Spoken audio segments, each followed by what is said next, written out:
She never spoke a word to the stallion, just sat by the fence, same time, same place, while he paced like a storm trapped in skin. They called him hollow, said he'd killed a horse, said he couldn't be broken, said he didn't neigh, didn't scream, only watched.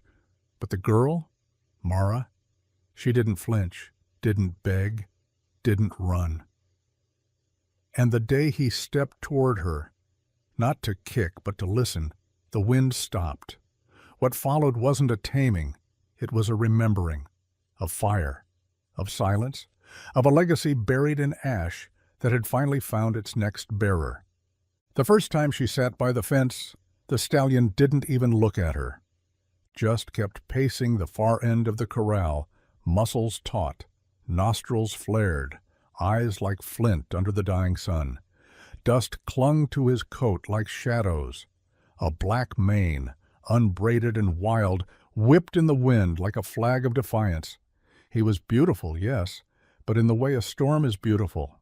Something meant to be respected, not reached for. No one had ridden him, not yet. They called him hollow. Not for his heart, they said, but for his eyes, wide, endless, unreadable. He'd been rescued from the high desert, found standing alone over the broken body of another stallion, hooves soaked in blood, and mouth still flecked with foam. They said he didn't neigh, didn't whinny, didn't scream. He only watched.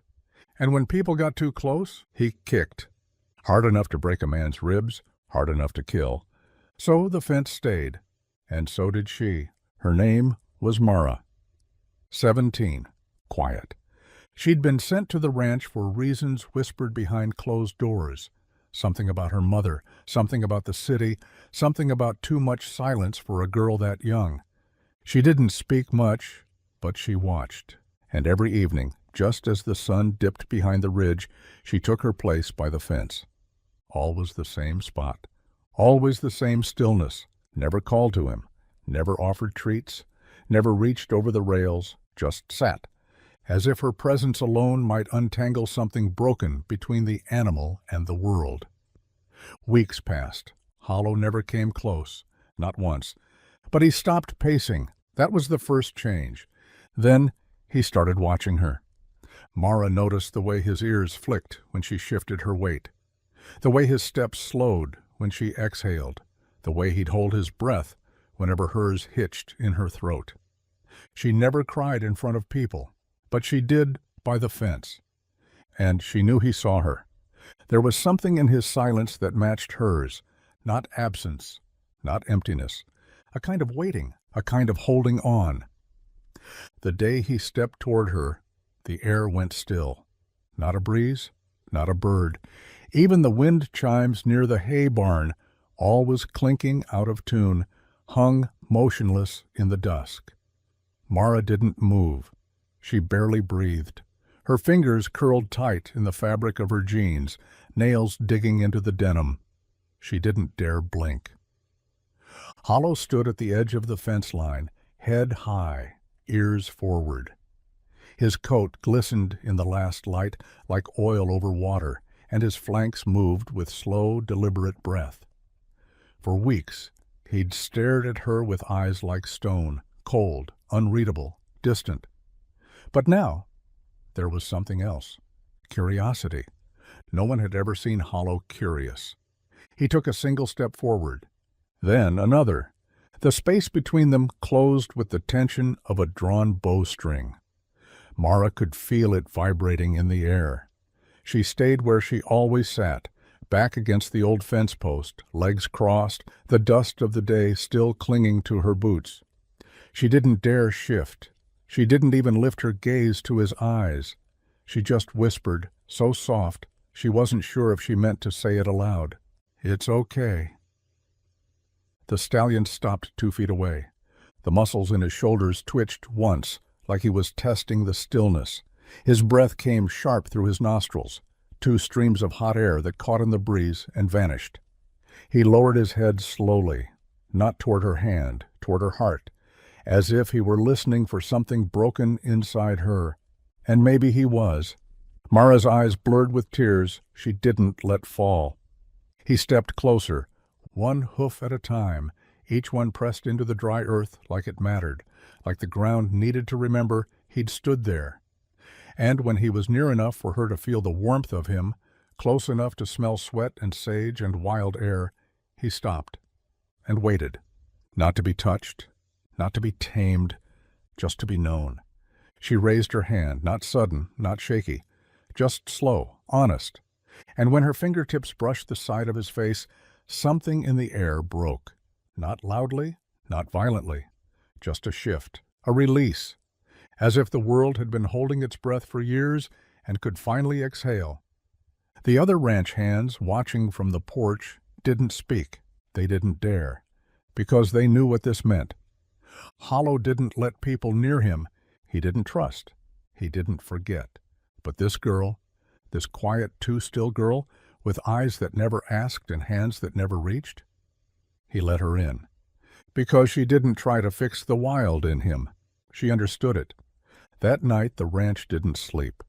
Not because anything was wrong, but because something impossible had happened, and no one wanted to be the first to break it. Hollow, untouched for 2 years, unbroken since the day he was brought in bleeding and snarling from the wild, had stood still for a girl. Not just stood, he'd leaned into her hand, pressed his cheek against her palm like he'd been searching for her through miles of fire and desert and silence, as if he hadn't been waiting for someone, but for her. Word spread fast. By morning, the owners were fielding calls from trainers in other states. One wanted to study the interaction. Another offered money. He could be a therapy horse, someone said. If she can get close, maybe others can. Mara heard them all and said nothing. She returned to the fence that evening, same time, same place, wore the same hoodie, sat in the same dust. Hollow was already waiting for her.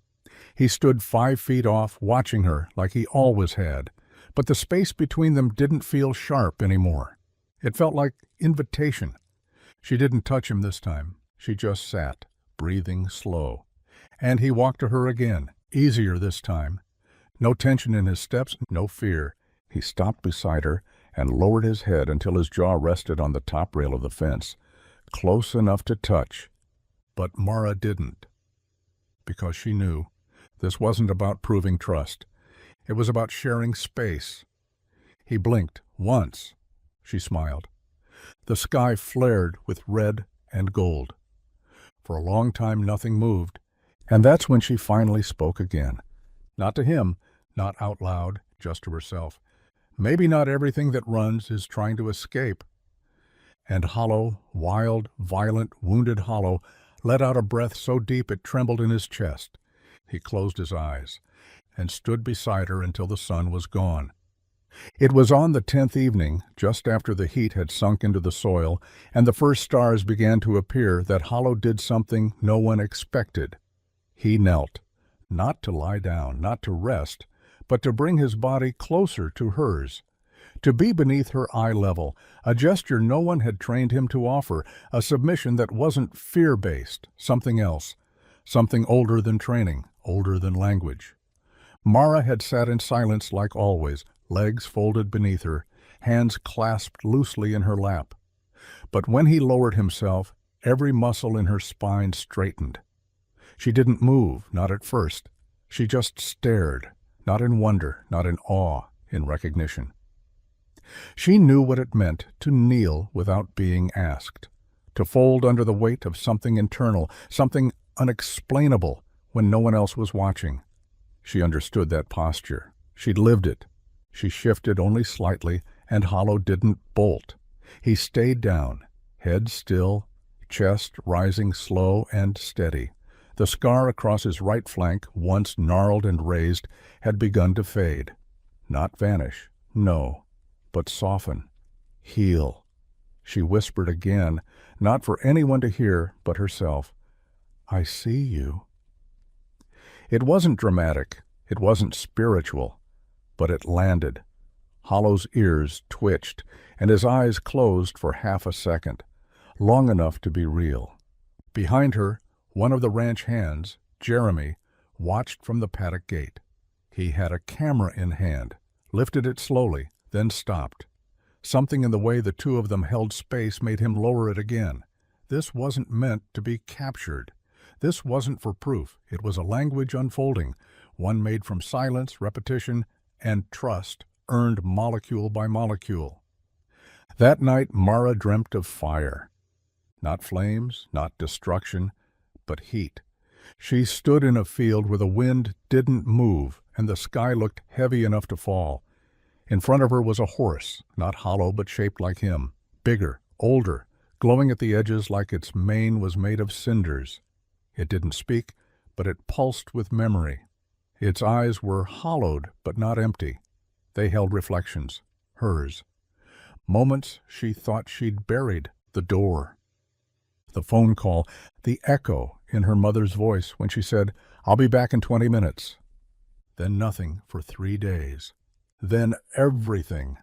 Mara woke before dawn, palms slick with sweat, ribs aching from the pressure of a sob that never left her throat. She sat up in bed and wrapped her arms around her knees like she used to do on the living room floor. Headphones in, world shut out, back pressed to the couch while her parents argued about which part of the house still smelled like smoke. She didn't cry. She never did. But she felt full, like grief had finally saturated the last dry place in her chest and left her soaked. That morning, Hollow waited by the fence before she arrived. He pawed the dirt 3 times, once for presence, once for patience, once for her.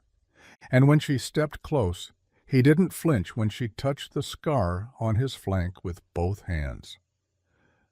"I know what it's like," she whispered, "to carry what no one sees." That afternoon a storm rolled in without warning. The sky, once pale and dry, turned the color of bruised slate. Wind tore through the pasture, rattling the loose boards along the far fence and sending feed buckets skittering across the yard. Most of the horses were ushered into the barn, uneasy and wild-eyed from the pressure shift in the air. But not Hollow. He stayed rooted to his spot near the fence where Mara always sat, as if abandoning it would mean forfeiting something sacred. Mara, standing just outside the tack room, watched him with a sense of dread she couldn't name. The ranch hands called out to her, told her to get inside, but she didn't hear them. Or if she did, she didn't care. The storm wasn't outside her. It was rising. She walked across the paddock slow and deliberate, her boots sinking into the soft earth where the rain had begun to soak through. Hollow lifted his head at her approach, but didn't move. His mane whipped like wild cords in the wind. Lightning lit the ridge beyond the pasture, brief and blinding, but neither of them flinched. When she reached him, she didn't speak. She just placed her hand against his chest, where she could feel his heart beating in slow, thudding rhythm. And then the first thunder cracked. The sound shook the ground, Hollow reared, not from fear but from memory. His hooves struck the sky like he was trying to drive back whatever force had risen in the dark. Mara didn't move. She stood within reach of his hooves, rain dripping from her hair, her chest heaving with breath she didn't realize she'd been holding. When he landed, the world around them went still. She met his eyes and remembered everything. The last night before the fire, Mara had left the door unlocked. It was a habit, a careless one. Her mother had gone to the corner store, a 15-minute drive, and asked her to light the stove, heat up dinner, get the kitchen ready. Mara had lit a candle instead. The power was out again, and the dark made her nervous. The candle sat on the edge of the counter, just beneath the curtain. She had gone upstairs when she heard her phone buzz. One message, one fight with a friend that turned into something worse. She didn't hear the curtain catch flame, didn't smell the smoke until it filled the hallway. By the time she ran down the stairs, everything was orange and screaming. Her mother never came back through the front door because she never made it that far. They found her outside, collapsed near the back porch, where she'd tried to get inside the kitchen through the sliding glass door. Locked. Mara had locked it earlier that week because of raccoons and never remembered to unlock it again. She told no one. Let them believe her mother had gotten disoriented. let the grief rot behind her teeth until it killed her voice entirely. Now, standing in the storm, Hollow pressed his head to her shoulder. No saddle, no lead, no fear, just weight and the truth. Mara finally let the sob escape. It ripped from her like a wave, ugly, raw, holy. Hollow didn't move. He absorbed it, like he had carried his own silence, like he had waited for this. And when she was done, when she could finally breathe again, he knelt beside her, as he had before. But this time he didn't rise alone. He invited her on his back. And, for the first time in her life, Mara let someone else carry the weight. They rode out past the northern fence line, where the hills met the sky and the grass grew long and untouched. No one went that way, not since the barn fire 5 years back. Folks didn't talk about it much anymore, said it was a lightning strike, said no one was hurt. But the horses refused to graze there. The ground stayed warm year-round, even in winter. And sometimes, if the wind was just right, it carried the smell of char and salt. Mara didn't care. She leaned forward, arms loose around Hollow's neck, her cheek pressed to the rise of his mane. He moved beneath her like thunder on 4 legs, fast but not fleeing, each hoofbeat a declaration. We are not broken. We are not afraid. We are not done. She didn't need reins, didn't need to guide him. He knew. They crested the ridge just as the sun dipped, spilling molten light across the valley below. Mara had never seen this stretch of land before, not fully. It unfolded like a memory denied. Fences broken by time, a rusted water trough, the blackened skeleton of an old stable where vines now crept through what was once flame. Hollow slowed, stopped. She dismounted. The silence here was different. Not dead, listening. The ground was cracked, but not ruined. It was healing, just slowly, like it needed someone to see it first. Mara walked to the center of the field. There, hidden beneath a knot of overgrown grass, was a stone, flat, unmarked. She brushed the dirt from its surface. Underneath, a spiral, faint, carved by fire. Her fingers hovered over it. She didn't touch. Not yet. Because something in her chest told her this wasn't the first time she'd been here. She sat down beside it, legs folded, hands resting in her lap. Hollow stood behind her, still and watchful. And the wind began to move in circles. Not fierce, not dangerous, just slow, turning, breathing, like it remembered her. Mara closed her eyes and let it. The spiral pulsed once beneath her fingertips, not with light, with memory. A jolt of warmth, not from the earth, but from something beneath it. It wasn't fire, not anymore. It was older than that.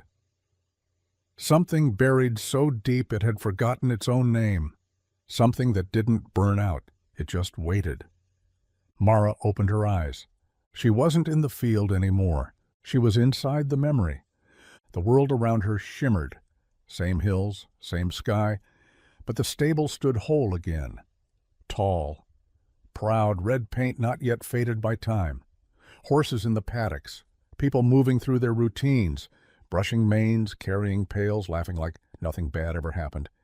And near the edge of the fence, a girl, younger than Mara, 12 maybe, her hair pulled back in braids. She was sitting in the exact spot Mara had just been. A stallion stood before her, chestnut, wild-eyed, scarred. Not hollow, but so much like him it twisted Mara's stomach.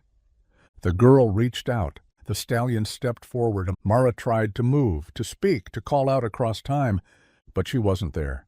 Not really. She was witnessing. The girl laid her hand on the stallion's face, and the spiral in the ground glowed once, red as sunrise. Then, smoke, fast, everywhere. The fire started behind the stable, or under it. She couldn't tell. It spread like breath on dry wood. The horses screamed. People scattered. The girl didn't move. The stallion reared up, once, twice, then bolted into the smoke, vanishing beyond the ridge. Mara wanted to run to her, but the memory ended before she could take a step. She gasped, back in her own body, the heat of the sunset returning like a slap to the skin. Hollow stood exactly where he had been, but he was watching her differently now, knowing. Mara staggered to her feet, looked at the stone again. The spiral had faded, but a new mark was there, burned faintly beside it. Initials, ERC. She didn't recognize the name, but she would, she was sure of it. Because Hollow walked to her, lowered his head and pressed his forehead to hers, like he was giving her something. Not just trust, inheritance. This field wasn't just haunted, it was hers. And somewhere deep under the ash and root and memory, the fire hadn't died. It had simply chosen to wait for her. She found the name 2 days later, tucked inside a moldy ledger in the ranch's old feed shed. Most of the books there were crumbling, forgotten records of hay orders and livestock vaccinations, but one leather-bound journal was different, wrapped in twine, smelled faintly of cedar and smoke. The cover had no title, but inside the front page was a name written in clean, looping script. Eleanor Ruth Calderon, D.O.B. 1949, first fire witnessed, 1961.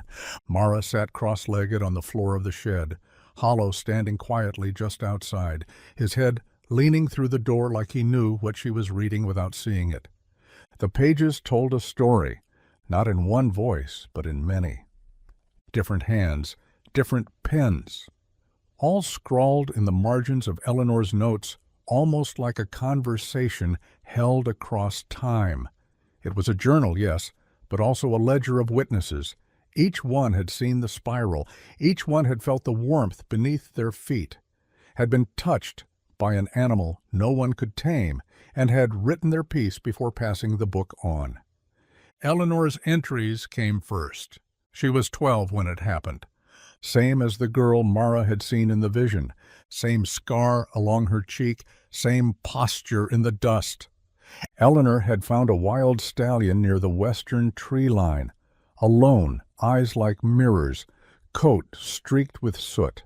She called him Ember, said he never let anyone ride him, never let anyone near, until the day the barn burned. She wrote, "I thought the fire was an accident. I thought I'd left the lantern swinging and it caught on the beam. But it didn't start there. I felt it begin, in the earth, under my knees. The moment I touched his face, it opened something under us." Another hand had scribbled beside that, "This is how it always starts." Further down the page, "You didn't cause it. You inherited it." Mara turned page after page, each heavier than the last. Stories of girls and boys who'd met horses that shouldn't have known how to trust, spirals burned into hillsides, winds that whispered names, towns that forgot, barns that rebuilt themselves only to burn again. She found Lena's name, one entry, brief, near the back, LC, Spiral 43. "Fire refused to consume me. That means I owe something, or someone. If you're reading this, it probably chose you next. I'm sorry, it never stops. But maybe with you, it learns to rest." Mara closed the book slowly. Her fingers trembled not from fear, but from recognition. This wasn't just a story about fire. It was about inheritance, about memory passed through blood and silence and skin. She stepped outside. Hollow was waiting. He nudged her shoulder once, then turned toward the ridge. No saddle, no reins. But she followed, because she understood now. She hadn't healed him. He'd found her. The next in the line, the girl who sat by the fence, until the fire remembered its name. They rode through dusk like they were chasing the horizon's breath. Hollow didn't need to be told where to go. His hooves struck the earth in rhythm with something Mara couldn't hear but somehow felt in her ribs. The farther they traveled from the main ranch, the quieter the land became. Not silent, held, like even the trees were waiting. She knew, without knowing how, where he was leading her, a place Eleanor never wrote about. One the journal had skipped. She found it just past the southern ridge, where the hills folded in like a cradle and the grass grew in uneven circles. It looked like nothing from a distance, but up close she saw the signs. A perfect ring of black earth. No vegetation, no insects, no wind, and in the center, a single jagged stone carved with a spiral so worn it looked like the earth itself had tried to erase it. Hollow stopped at the edge of the ring. He wouldn't go further. He pawed the dirt once, twice, then stepped back. Mara slid down from his back and crossed into the circle. The temperature changed instantly. Cooler, but thicker. Breathing air was like drinking smoke through cotton. She stood over the spiral stone and dropped to her knees. The moment her fingers touched it, everything returned. The fire. Not heat. The presence. It rose up around her, not to burn, but to measure. It wanted to know what kind of memory she carried. It asked without words, "Are you the end of the line?" And Mara answered without sound, "No, I'm the first who came ready." The spiral flared once beneath her palm, brief, gold, then gone. And from the edge of the hills, something responded, not hollow, not a person. A sound, footsteps, slow, heavy, rhythmic, like hooves, but not from any living horse. She stood fast, the fire still flickering in her veins. A shadow broke the tree line. A rider, dismounted, on foot, cloaked, silent. She couldn't see their face, only the spiral burned into the front of their jacket. Not glowing, branded, and beneath it, letters, R.C. The rider stopped 10 feet from her, raised one hand, held something out. A second journal, wrapped in ash-black leather, unmarked, except for a single burned word. Begin. Mara didn't take the journal right away. She stared at it, heart pounding, not from fear, but from the undeniable sense that touching it would change everything.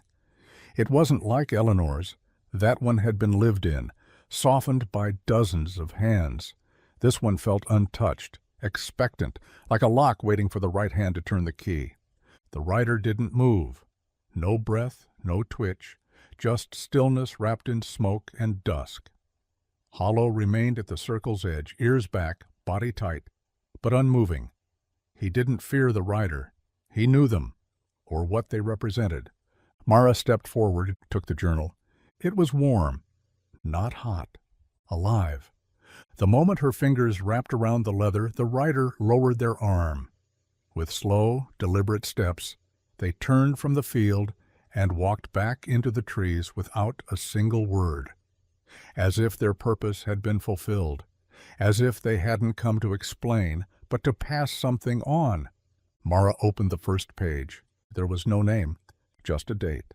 Before the fire, no year, no location, just that phrase repeated over and over again, filling the first page like a chant.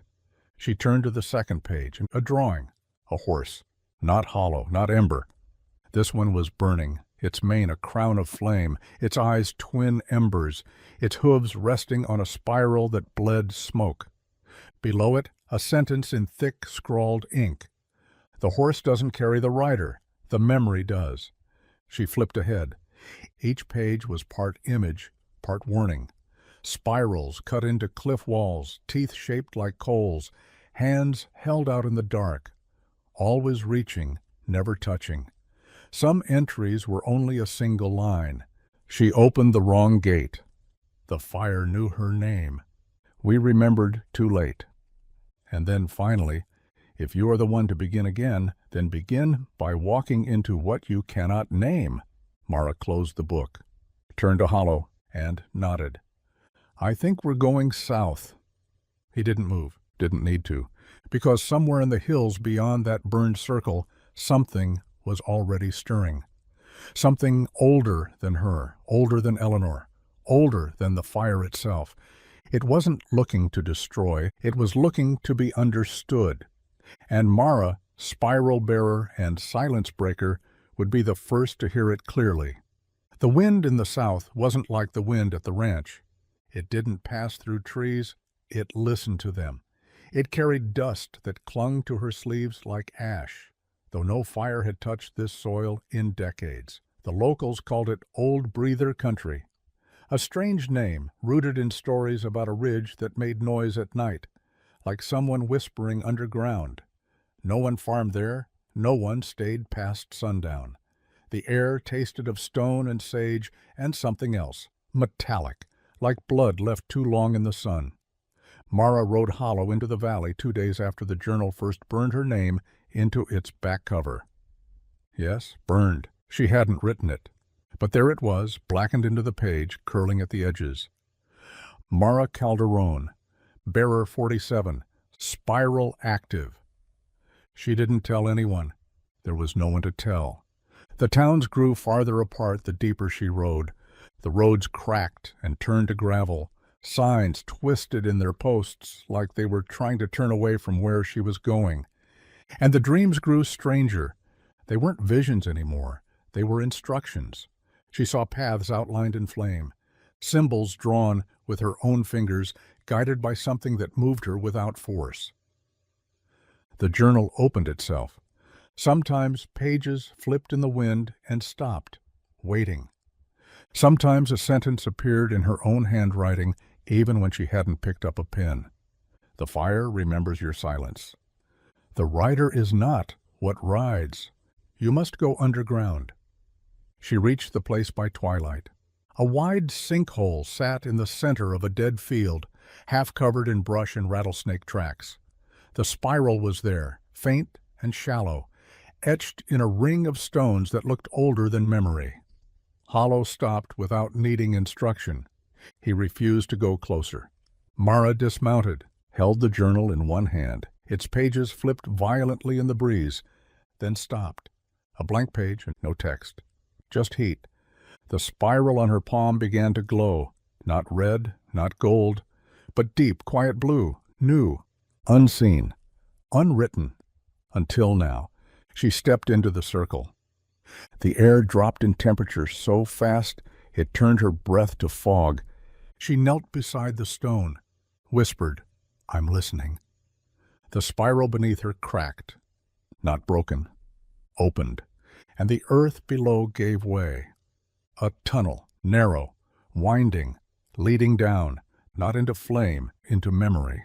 Mara did not hesitate.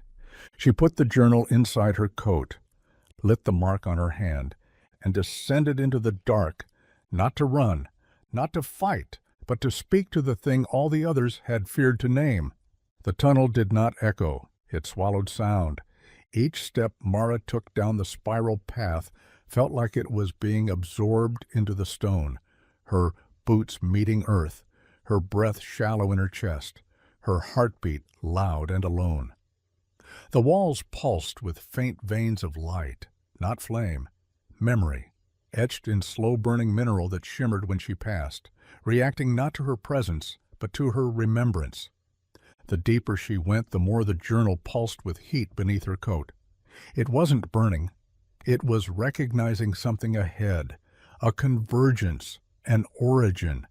She didn't know how long she walked. Time bent in the spiral.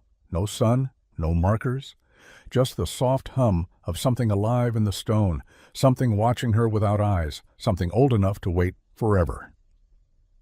At last, the passage widened into a chamber. Circular, smooth, not carved, but formed, as if the earth had grown this place with purpose. At its center stood a pedestal made of fused black rock. Above it, hovering in the air without flame or tether, spun a spiral of ash. Perfect, turning without sound. The moment Mara stepped into the chamber, it stopped, not fell, stopped, waiting. The journal buzzed under her coat. She took it out, opened it. The pages flipped wildly, then settled on a fresh spread. Words bloomed in ink that shone like coal catching light. You have reached the first memory. Speak what you carry, or forget all who came before. Mara's throat tightened, not with fear, with knowing. She stepped closer to the spiral and placed the journal on the pedestal. Her voice shook, but she didn't stop. I carry Eleanor's silence, she said. Lena's burden, Rosa's breath, the mark passed through line and story and scar. I carry the stallion who taught me to stand still. I carry the fire that didn't kill me, but didn't let me go. The spiral flickered, soft, blue-white, a second page lit within the journal. And do you forgive the flame? Mara didn't answer right away. She thought of her mother's house, the back door, the lock, the silence. I don't know if I can, she said, and the spiral replied. It spun, once, twice. Then gently came apart, ash falling like dust across the chamber floor. No wind, no heat, just release. The pedestal glowed. The journal sealed itself shut, and a final line appeared on its cover. Bearer accepted, memory restored. The walls dimmed, but something inside her sparked. Not the mark, not the journal. Her. Mara knelt, pressed her palm into the ash on the floor, and whispered, "Then teach me how to remember it all." When she emerged from the tunnel, the stars had shifted. Not just in the sky, but in her. Mara stood at the edge of the spiral sinkhole, breath steaming in the cold, Hollow waiting nearby with his head bowed, and hooves restless in the dirt. But he didn't step forward right away. He looked at her the way a soldier watches someone return from battle, not with relief, but with reverence. Because something had changed. She wasn't glowing, but the air around her trembled. The spiral mark on her palm was gone, burned clean, replaced by something subtler, a faint pulse beneath the skin. Not a scar, not a brand. A presence, as if memory itself had chosen to settle into her bones, not as weight, but as continuity. She was not just a bearer now, she was the archive. She touched Hollow's shoulder. He pressed his face to her chest and let out a breath that felt like it came from a century ago. "It's not gone," she whispered. He twitched once. Agreed, it's sleeping. He shifted his weight again, but only because we let it. That night, she didn't sleep. She opened the journal beneath the light of a single lantern in the barn's loft. Its pages no longer flipped on their own. No new entries appeared. Now it waited for her. And so she wrote, not just her own name, but all the ones who came before. She wrote them in careful loops. Eleanor, Rosa, Lena, E.R.C., L.C., R.C. She etched their initials into the margin, and beneath them added a new phrase she'd never read in their voices. "I forgive the flame." Not because it earned it, but because she had survived it. Below that, a second line followed. "But I will not forget." The next morning, Mara saddled Hollow for the first time. He didn't flinch, didn't twitch. He bent his head, let her place the bridle gently, and walked with her toward the eastern field. The sun was just breaking. Beyond the hills, the wind stirred in soft spirals. She rode without destination, not to outrun anything, but to remember forward. Each hoofbeat laid a new mark in the dirt. Each breath she took belonged to someone who once carried silence. And every mile forward brought the world a little closer to hearing the fire's true story, not of death, not of destruction, but of pain that found voice, of wildness that chose to trust, of a girl who once sat by a fence until the flame remembered her name and asked her, "Will you carry me kindly?" And she said, "Yes." 3 weeks later, the first letter arrived. No stamp, no return address, just her name, handwritten in black ink across the front in looping, precise script that felt familiar and wrong all at once. Mara Calderon, memory bearer. She opened it on the porch while Hollow grazed near the edge of the corral, the breeze tugging gently at her sleeves. The paper inside was thick, handmade, and warm. It read, "There are still spirals beneath the lakes. One stirs beneath the mountain at Black Hollow. Another hides in a child's laughter near Eden's Bluff. You woke the archive. Now it remembers everything. We are the ones who forgot. You are the one who must decide what is worth remembering. No signature, only a drawing at the bottom corner, a small spiral enclosed in a ring of flame with a broken circle around it, an unfinished seal. She read the letter 3 times before folding it gently and tucking it into the back of the journal. That night she dreamed not of fire, but of voices rising like smoke from water, telling her that the spiral was not only underground, it was in story, in pain, in anything left unspoken. Mara began mapping again, not just where the spirals had appeared, but where they might want to go. Old places, forgotten towns, children with strange marks on their hands, horses no one could touch. She sent word to Bryce. She received a name in return. Ash. Still traveling, still bearing, still watching. The network was growing again, but this time it had an anchor. A quiet girl who had once sat at the fence full of silence and grief until a wild stallion walked toward her, and the fire itself leaned close enough to whisper, "I remember you." And now she remembered it back. The second letter came folded in birch bark, bound in twine. No ink, just a spiral pressed into the fibers, charred faintly at the edges, and a single line burned beneath it in delicate script. When the sea forgets the shore, the spiral will rise in salt. Mara read it at sunrise, standing beside the old riverbed where Hollow liked to drink. The water had thinned that season, drought tightening its grip on the land, but the river listened still. She could feel it in the current's stubborn pull, the way the breeze curved along the banks as if shaped by something older than erosion. This message wasn't like the last. It wasn't a warning. It was a summons. She packed that afternoon, took only the journal, the axe, the fire-scribed map she'd drawn 2 winters ago, when the memory lines pulsed at every moonrise. Hollow pawed at the dirt as she cinched the saddle. He knew. They were headed west, to the coast. The spiral's next breath would not come in flame or dust or wind. It would come in salt. The town was called Driftwell, Pop 317. Tucked at the end of a road that didn't appear on most maps. Half fishing port, half ghost. Local legend said the ocean hummed at night, said the tide would vanish for minutes at a time, as if being pulled not just outward, but down. Mara arrived just after the fog rolled in. The town was still. Hollow refused the dockside road but stood watch near the dunes, his silhouette drawn sharp against the gray horizon. The air smelled of kelp and something older. Brine, memory. She walked the shoreline with the journal in hand. No one stopped her. No one saw her. She wasn't sure they could. At the far end of the tide line, etched into the packed wet sand, was a spiral 40 feet wide.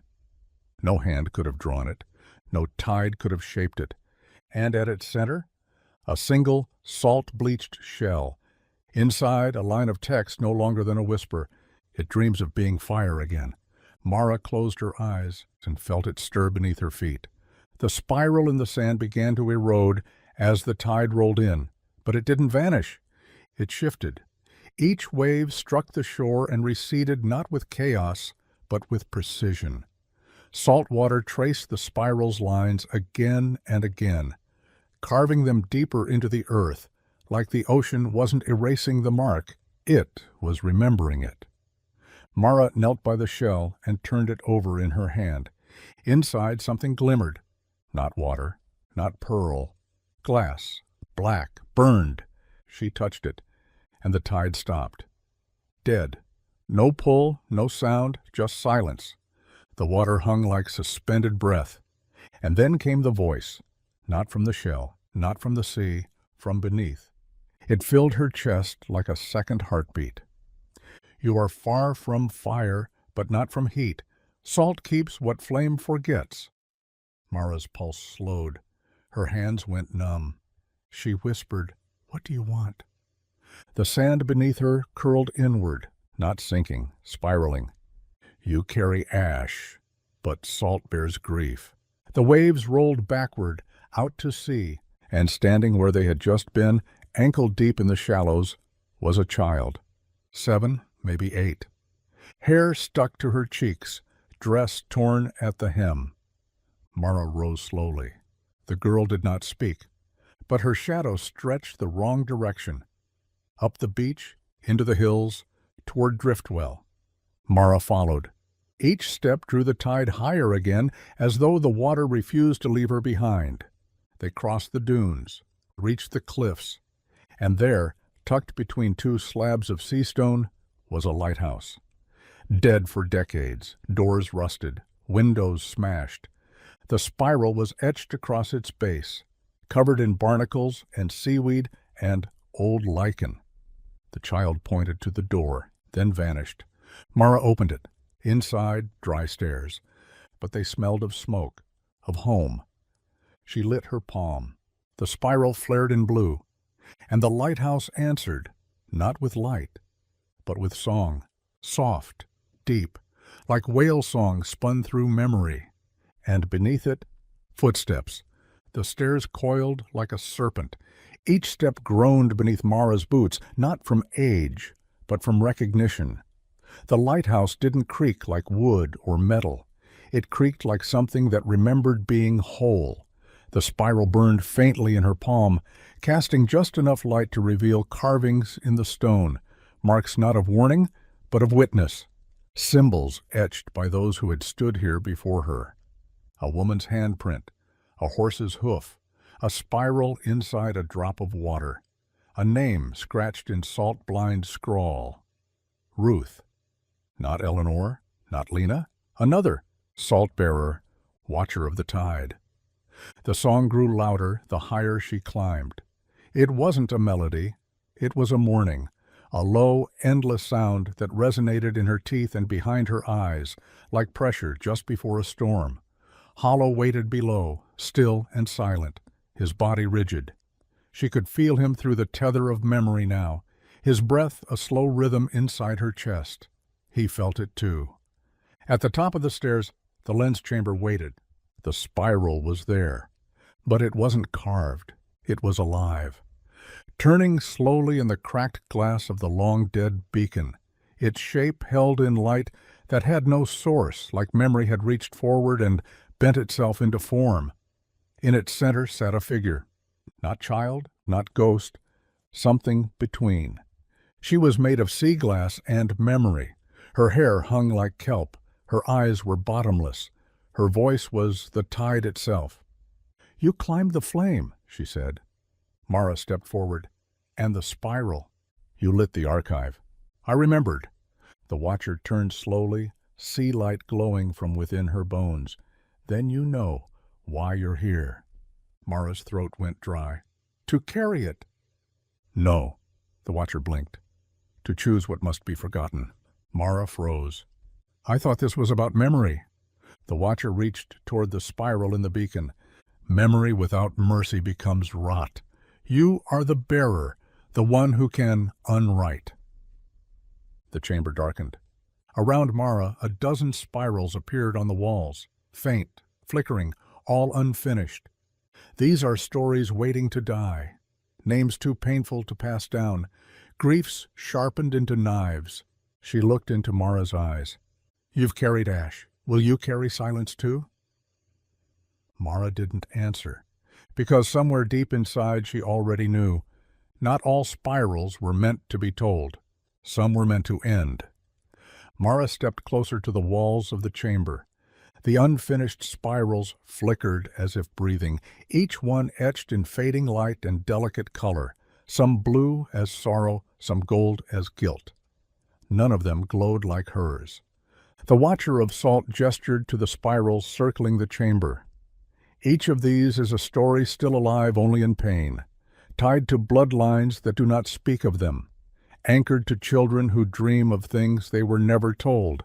If left untouched, they will bloom, like all memory, and some will burn." Mara felt her hand curl around the edge of the journal. It pulsed. Pages turned without her touch, revealing a new set of entries, brief, unfinished. Spiral 112. A barn collapsed before the fire ever reached it. 2 survived. One forgot. One disappeared. Spiral 44. The boy hears footsteps in his bones. The father denies the sound. The mother no longer speaks. Spiral 90. A rider walks from flame with no burn. She's never been named. No one claims her. Each spiral was a thread. Mara was being asked to cut one. She looked up. If I unwrite one, what happens? The watcher's voice was low but not cruel. It fades, like smoke over water. Those tied to it will not carry it forward. It will not bloom. It will not harm. It will not heal. So it dies. It rests. Mara turned to the wall. The spirals watched her, not pleading, waiting. She closed her eyes, breathed deep, and stepped toward the one that pulled at her chest the most. Spiral 90, the unnamed rider. The one who survived but never belonged to any fire, any line.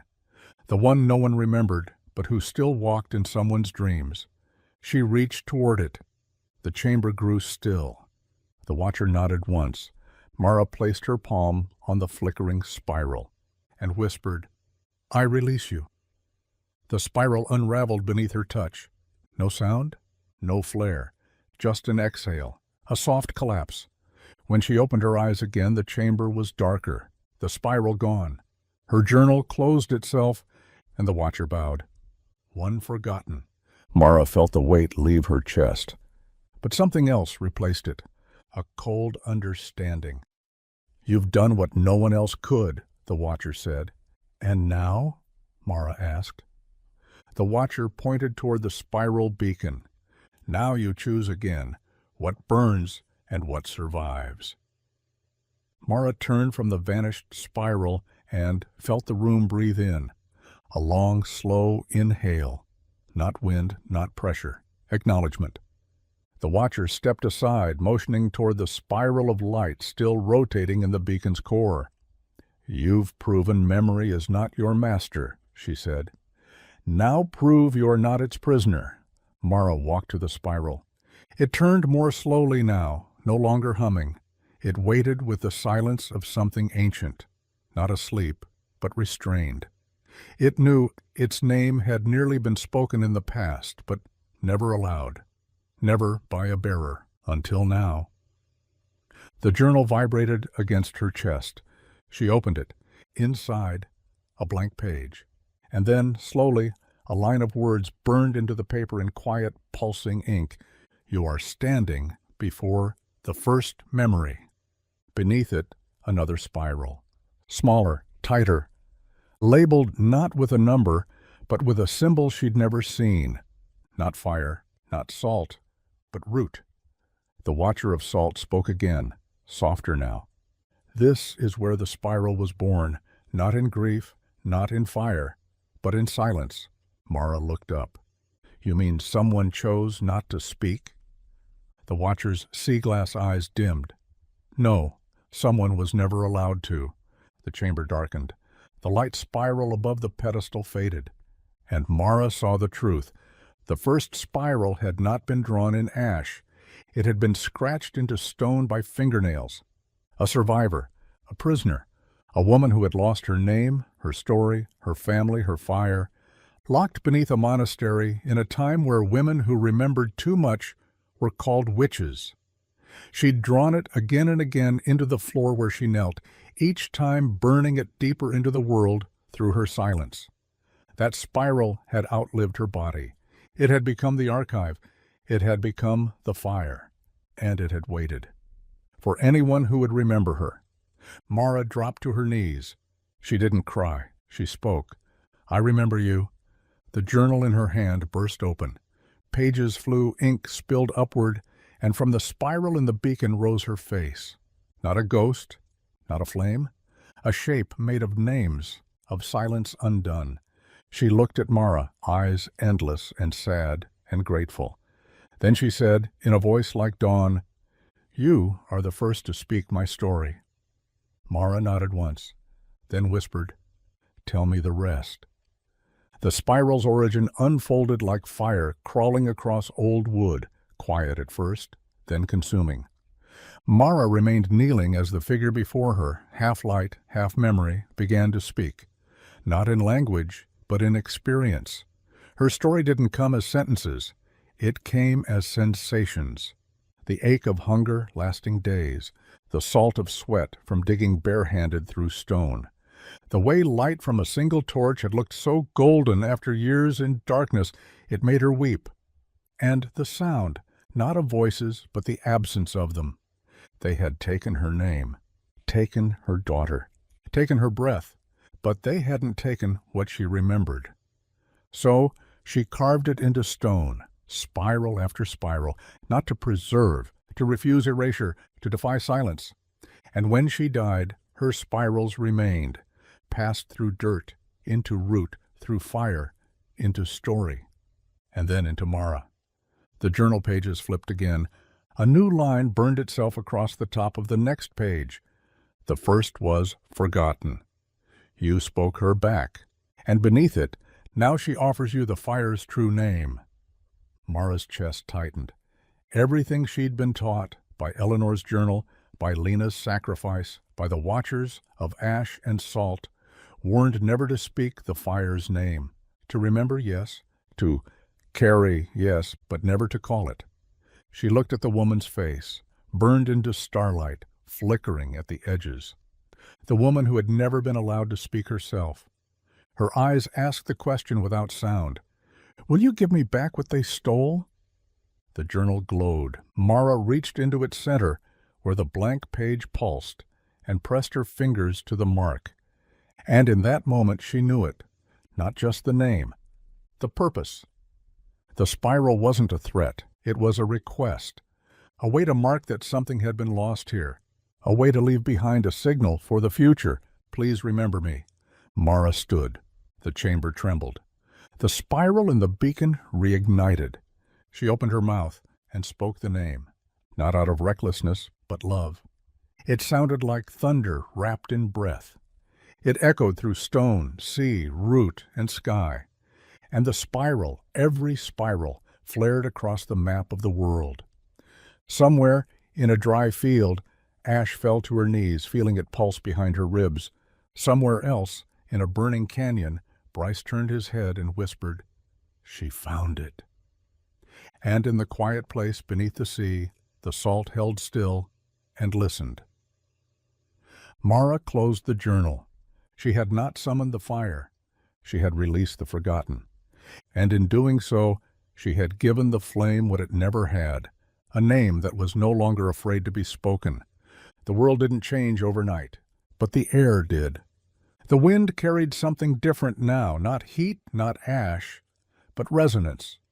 In the days after Mara spoke the fire's name, spirals reawakened in places no one had touched in centuries, not with violence, not with destruction, with memory.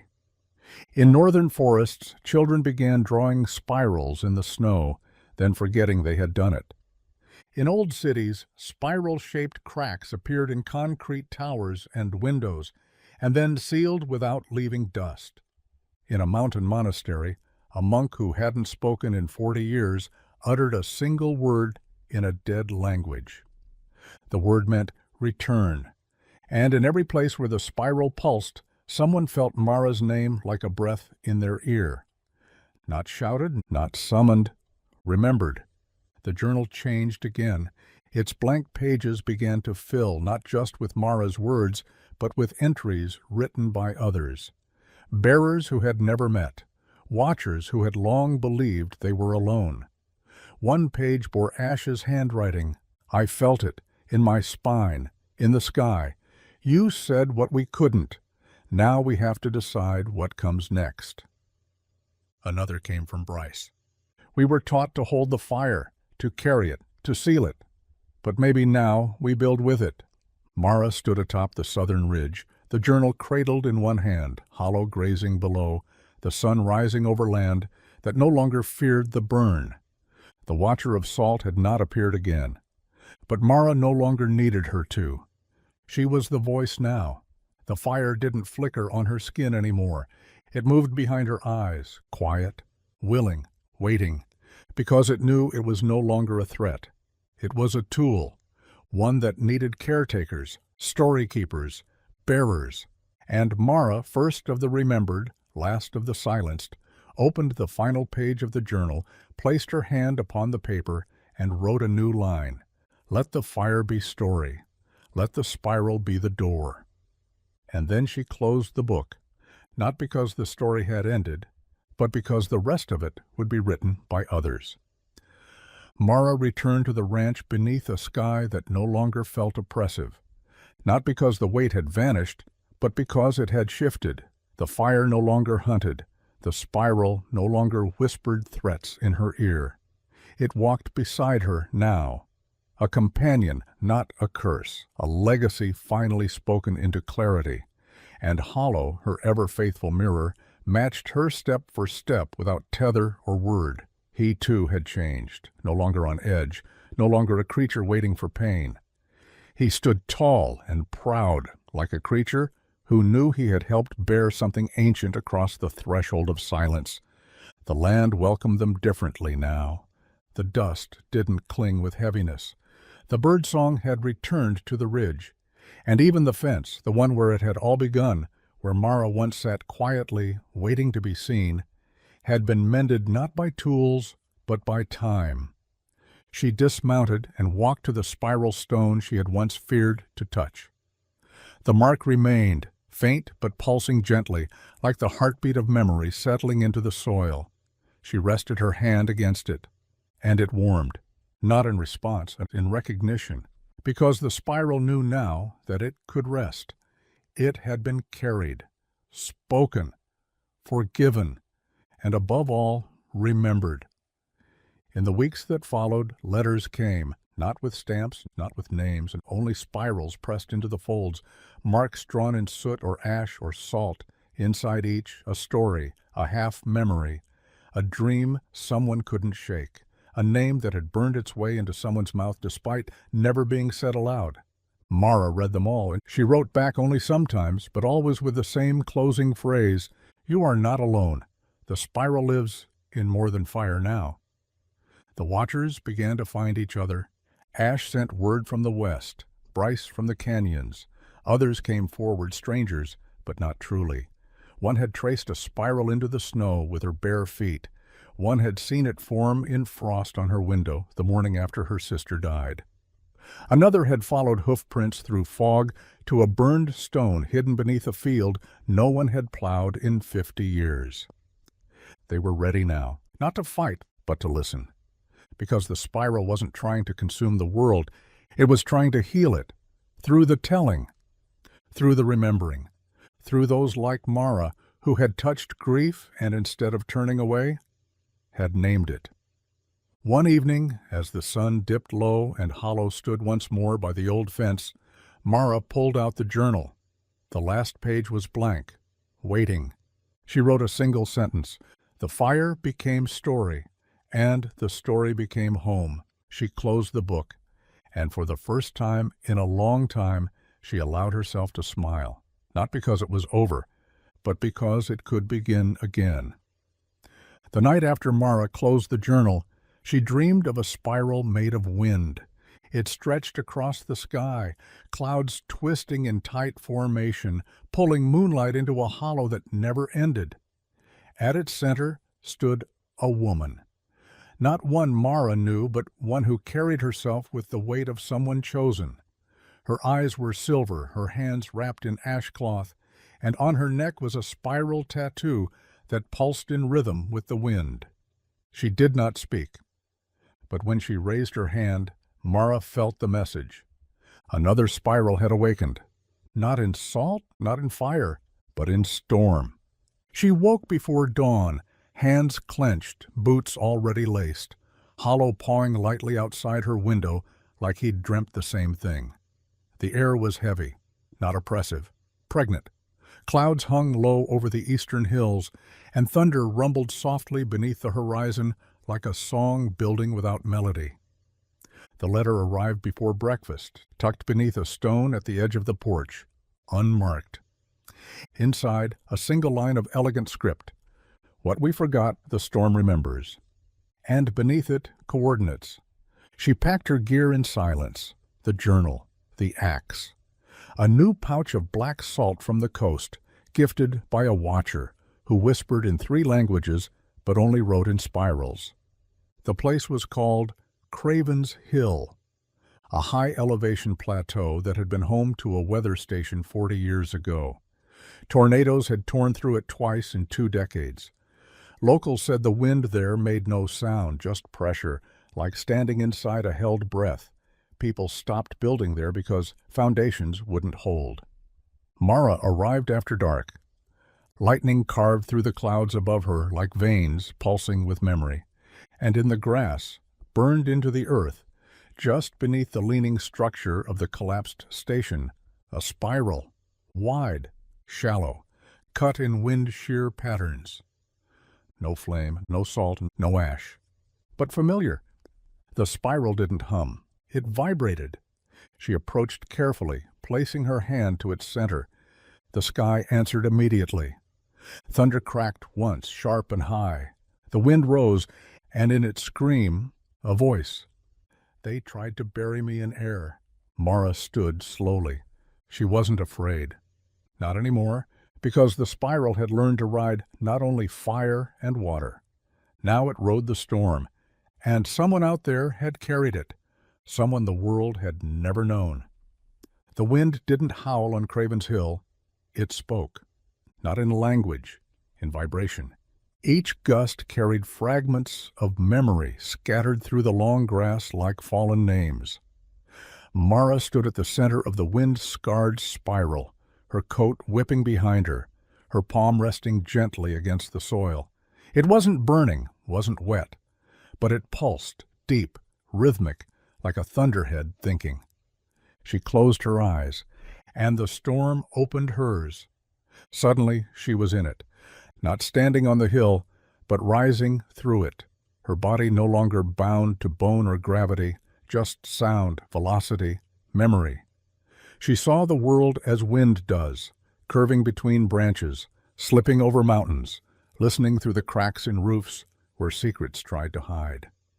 And in that wind she heard a name, Isla, spoken like breath into cloth, the spiral bearer of wind. A name the fire had tried to burn from the archive, one never written in the journals, one that had evaporated before Mara's lineage even began. Isla had been the first to ride a storm, not command it, join it. And in doing so, she had carried a spiral no one could catch, until the wind swallowed her name. Mara returned to her body with a gasp. The hill had fallen silent. The spiral in the grass now spun slowly, only visible as the blades leaned to its rhythm. She sat, crossed her legs, opened the journal.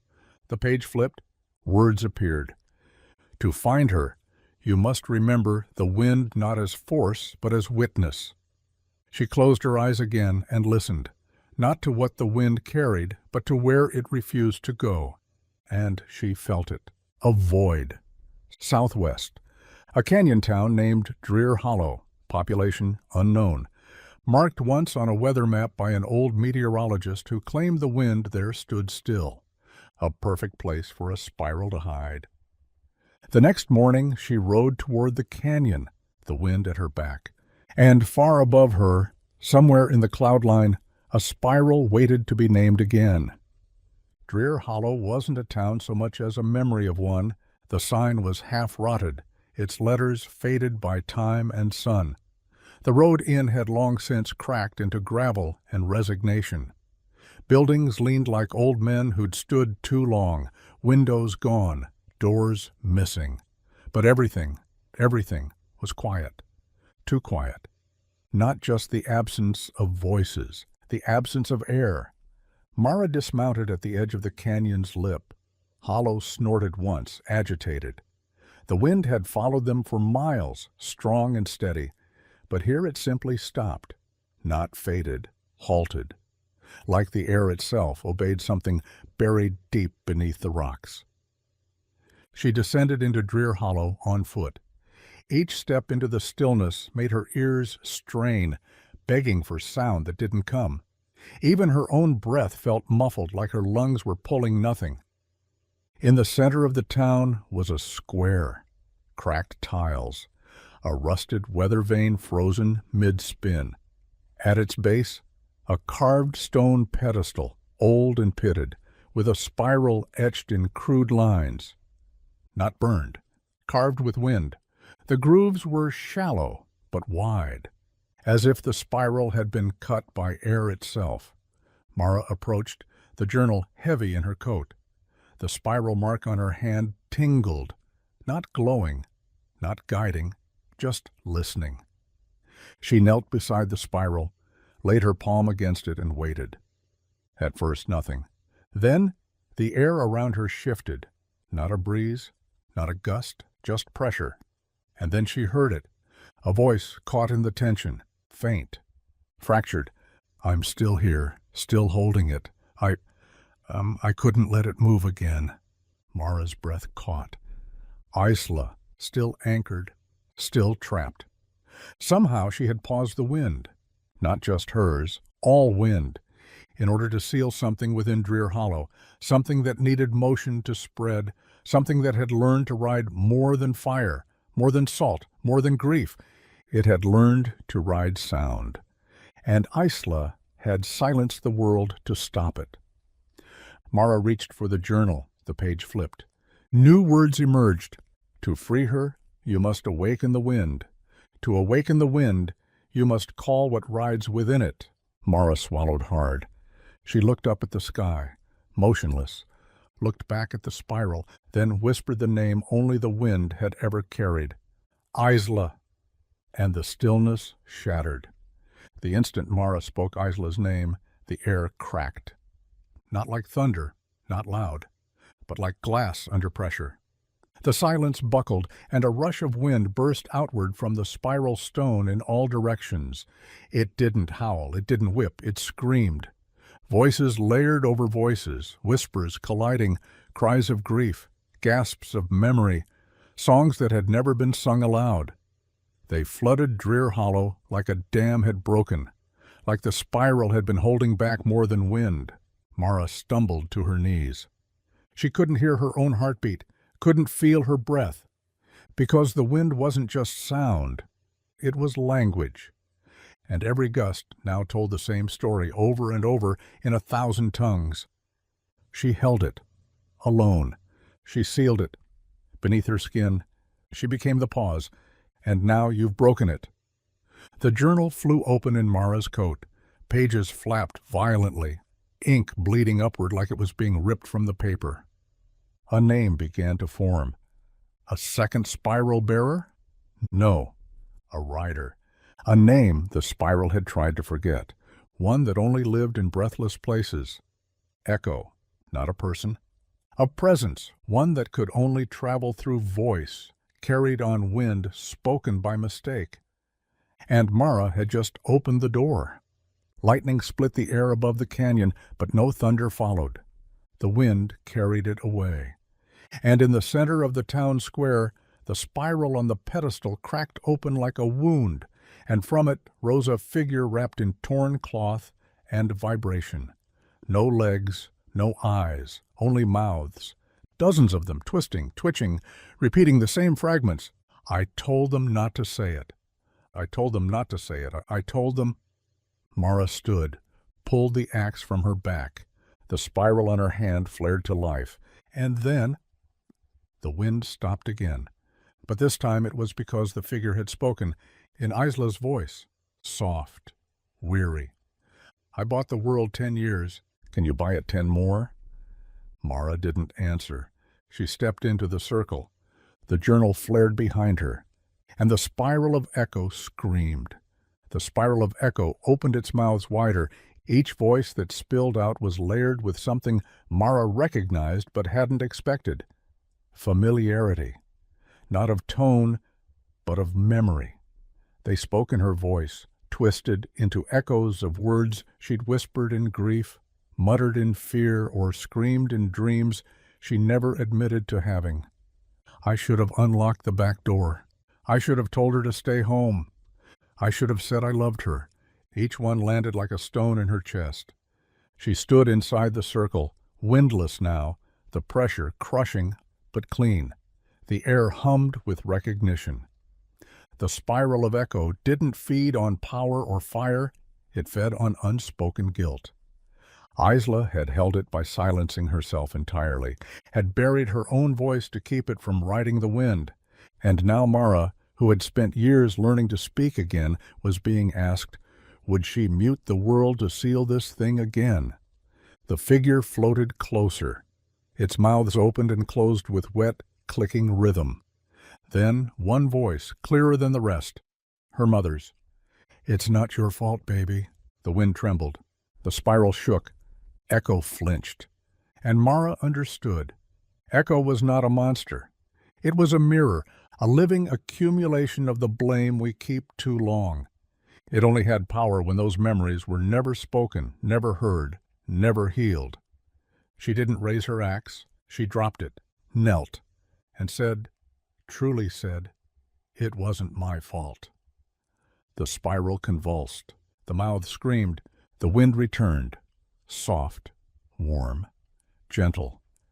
And with it, the voices began to quiet, one by one, until the figure before her was no longer a storm. It was a girl, eyes wide, flickering at the edges, tears, real tears, on her cheeks. Isla.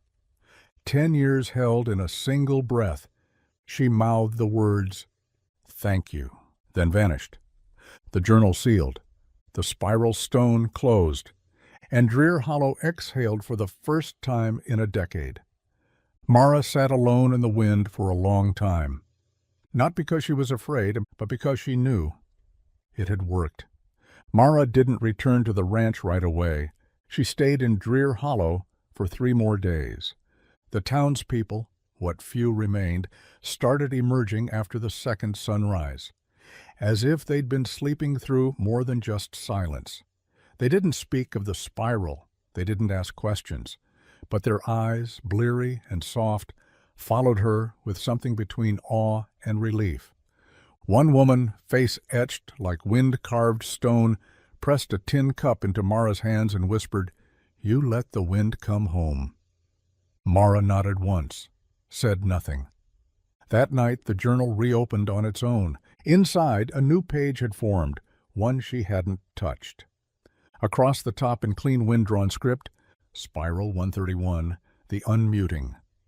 Beneath it, a short entry, not hers, Isla's. I sang again. The storm heard me. I was not erased. I was remembered. Mara traced the ink with her finger. The spiral on her palm flared, not in heat or glow, but in hum, a resonance.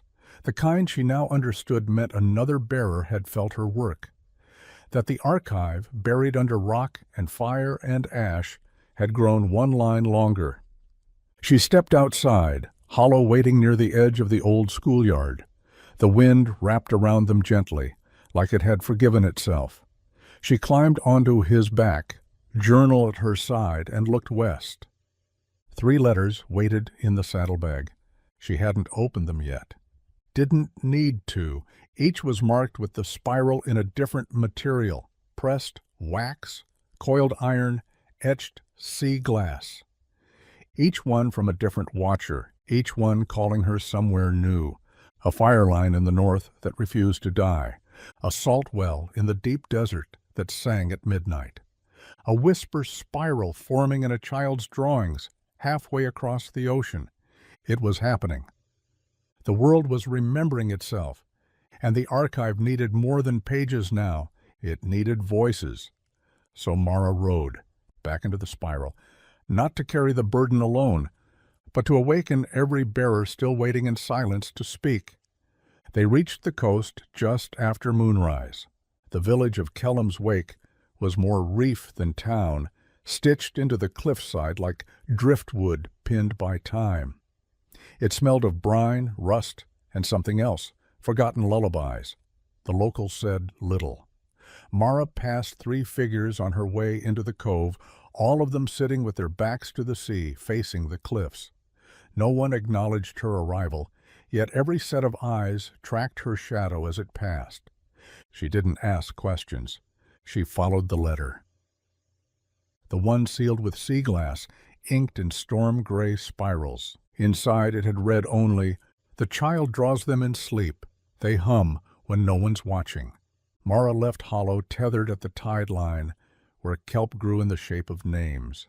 He stood quietly, snorting at the shifting wind that carried no heat, no salt, only a soft, rhythmic tone, like breath echoing in a bottle. She found the child in a stone cottage carved into the cliff. She was no older than 6, sitting in the center of the floor barefoot, surrounded by chalk. Not colored, not bright, just white lines drawn in wide, curling arcs across the slate stone.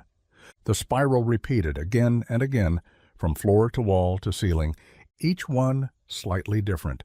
None of them finished. The child looked up, not afraid. She simply said, "You're the one who remembers." Mara knelt slowly. "You're the one who draws them." The girl nodded. "They started before I was born. Mama says I came out humming." "Do you know what they mean?" The child frowned, like the question was too small. "No, but I know how they feel." Mara opened the journal. The spiral on the girl's wrist pulsed blue. Not fire, not ash. Voice. This wasn't a spiral of pain, or silence, or salt. This was the whisper spiral. One that didn't ride trauma. One that emerged when memory grew too large to stay quiet. The girl whispered, "Sometimes when I finish one, I dream of someone crying. But it's not sad. It's like they're letting go." Mara touched the journal to the nearest chalk mark. The page lit. Words appeared slowly. Spiral 145. The unburdening. It has found a singer. Mara smiled.